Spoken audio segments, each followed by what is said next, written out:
Hello guys, magandang araw sa inyo lahat. So for today's video ay maglo-lawn mower po ako ng aming paligid.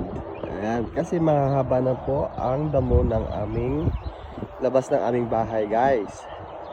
Ayan, so matagal na po ako hindi nakapag-mow dito sa labas ng aming bahay kasi nasira po yung ano namin guys, electric na lawn mower.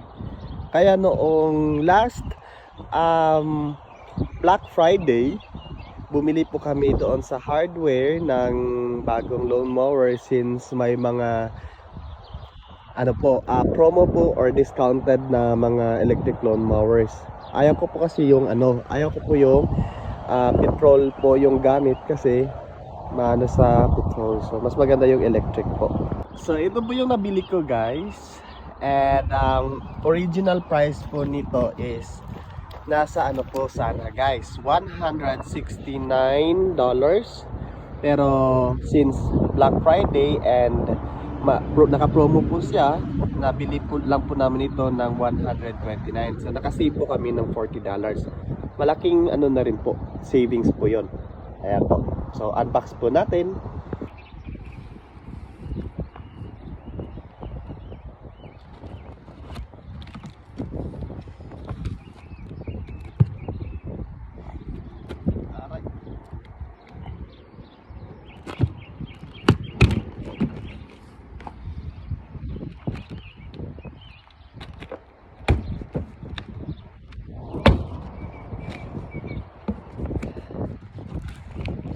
So mayroon siyang manual. Ito yung manual niya. Tabi lang natin itong manual niya guys. Tapos ito yung ano niya, grass bin. So bari dito ang yung mga nakukolekt ng damo or nakakat na damo, dito niya sinasala. Ito. Ayan. Tapos natin siya, natin.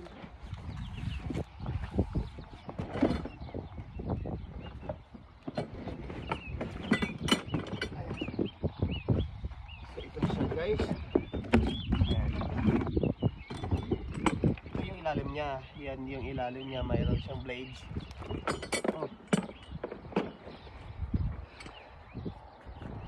Tapos paano ba to? Naku po.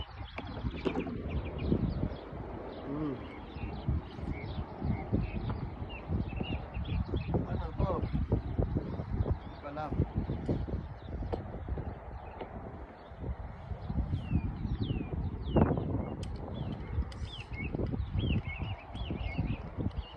Natin na ikabit yung i-install yung mga parts sa handle. Okay lang to guys.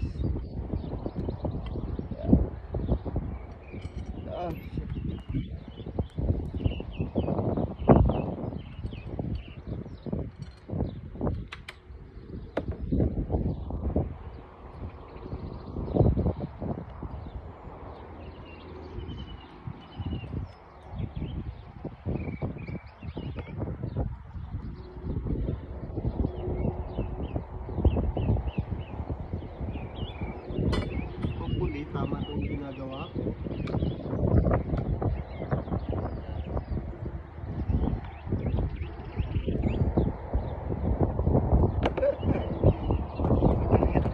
Kahit natin pa isa.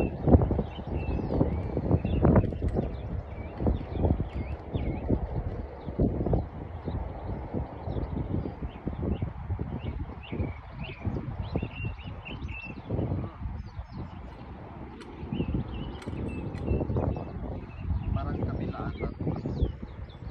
Mali. Kabila ata isa.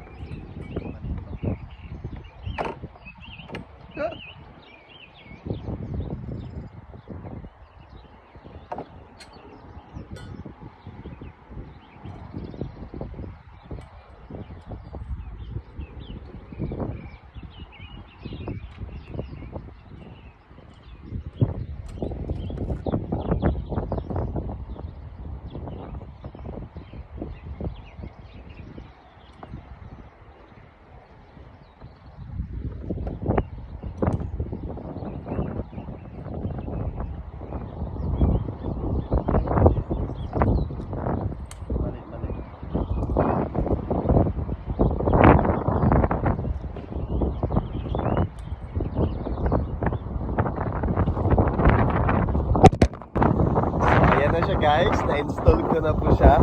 Yung mga parts po niya guys. Ayan, so pwede na natin siyang simulan. Ayan.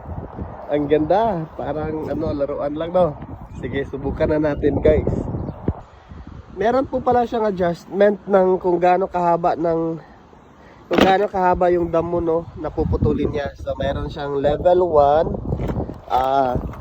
Ayan, so meron siyang level 1, meron tataas yan siya, level 2, level 3, level 4, level 5. Yan, masyado nang mataas no.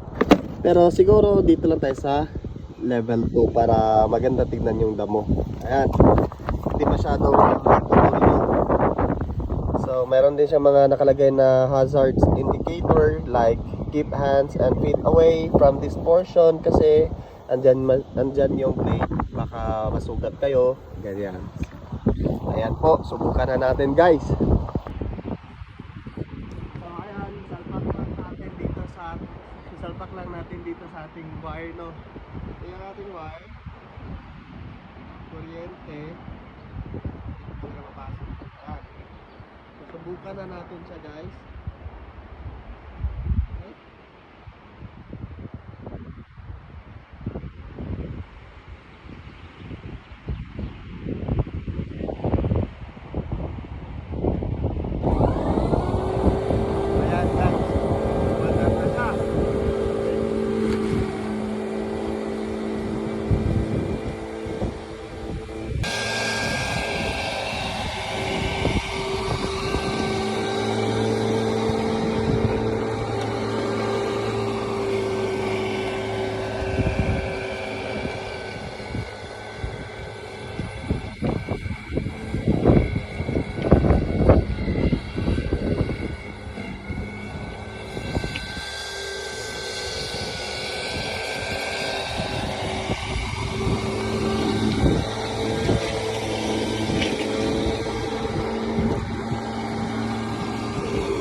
Akong bisitang dumating yan, so sige, try mo muna Ray, try mo I-live kayo. ano naman hagas may wakwak. So muna si Ryan, meet Ryan. Alin na Ray, tiwasa sana kang bag mo, tapos tiwasa. So ayan siya guys. Inaya oy. Naguba sad na akong kuan bago para bana. Ayan guys. Tapos na nga akong mag-mower guys. Ayan. So malinis na po. Pero medyo dry siya kasi nga summer dito ngayon. So hindi na ako hindi ko na diniligan yung ano ko, yung aking labas ng bahay, yung loan ko kasi tinatamad ako. Kaya namamatay na yung damo. Ayan, sa malinis na natin. Maraming salamat. Napakadali.